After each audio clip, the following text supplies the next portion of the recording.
Well, the holiday travel rush is officially underway with an expected record number of travelers nationwide. AAA projects more than 55 million Americans will travel for Thanksgiving. This holiday travel season, the busiest in U.S. history. Big crowds expected at the nation's airports, but most people will drive to their destinations. The busiest travel days, tomorrow and Wednesday. Joining us now is U.S. Secretary of Transportation Pete Buttigieg. Thank you so much for being here. Thanks for having me on. Well, it is wonderful to have you, and we appreciate you taking the time. So last year, as you know, Secretary, we saw a litany of issues surrounding airlines specifically around the holiday season. Stranded passengers were especially of note. What changes have been made between then and now to ensure a smooth experience this year? You know, we pushed the airlines hard after some of the failures that we saw last summer and winter, and we've seen a lot of improvement in the system since then. As you noted, this year we've seen some of the busiest travel days in American history, and I expect that there will be more as we go into Thanksgiving, Christmas, and the other winter holidays. And so far this year, we've actually seen the cancellation rate go back down. It's actually below what it was pre-COVID. So we're encouraged by that, but I also want to make sure passengers understand that if you do get in a situation where you are stuck or disrupted, our department has your back. We are enforcing customer service commitments, which didn't exist a couple of years ago, that we can now use to make sure airlines take care of passengers if they're responsible for a situation where, for example, you need a hotel or you need ground transportation, a meal, things like that. We're very focused on expanding passenger rights and improving that experience for everyone who's flying. And there's going to be a lot of Americans flying these next few days. Certainly, and I know our viewers are concerned. Obviously, there are a lot of modes of travel this holiday season, but with the airlines specifically, this year the industry has been plagued with issues, including delayed flights, unruly passengers, near misses between planes. We've reported on those,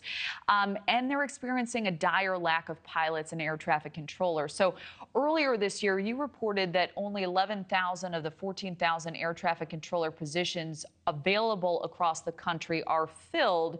So with this expected surge of travelers on the horizon, how do you instill confidence that those taking to the air specifically will have a good experience? Well, the U.S. has the safest and most complex aviation system in the world, and aviation is the safest way to travel in the United States. We never take that safety record for granted, and one of the first things that our new FAA administrator, Michael Whitaker, who was confirmed just weeks ago by the U.S. Senate, one of the first things that he's undertaken is work to make sure that we are accelerating the hiring of air traffic controllers. We need to get more people into those key positions. That's important for them to be able to do their job, and it's important for the system to be able to flow.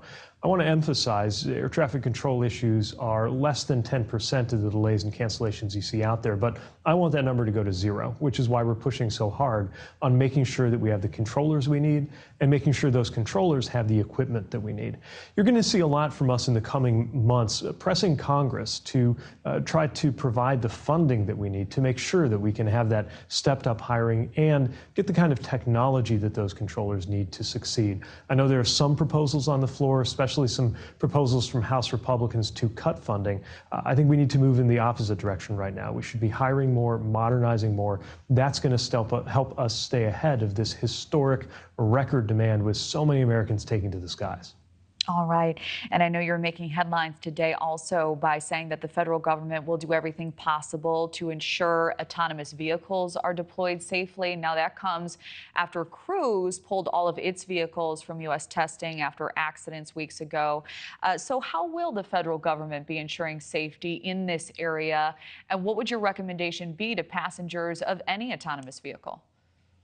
Well, it's very important to prioritize safety. The technology is exciting. As a matter of fact, part of what's exciting about it is it could lead to safer roads and streets in the future. But right now, these technologies are new. They need to be tested. They need to be very strictly evaluated. And that's why it is appropriate anytime there's an issue that could lead to safety problems out there in the real world, not just in a lab, that there be a step back like what you're seeing in that case.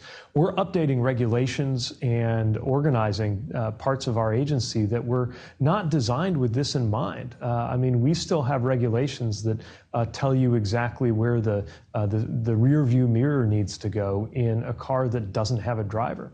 There are a lot of areas where there's no federal requirement for there to be a driver because the people writing those laws and those rules never imagined that it would be possible for there not to be. So we need to make sure that the policy keeps up with that technology. We're going to be conservative about safety because we think it's the right thing to do. But I do also want to emphasize these technologies have an enormous amount of potential, including an enormous amount of safety potential, in a country where 40,000 people a year today lose their lives with humans behind the wheel. All right. Well, we will watch as that continues to unfold. Secretary of Transportation Pete Buttigieg, thank you as always for joining us. Thank you for watching. Go to newsnationnow.com to find News Nation on your television provider. And don't forget to click the red subscribe button below to get more of News Nation's fact-driven, unbiased coverage.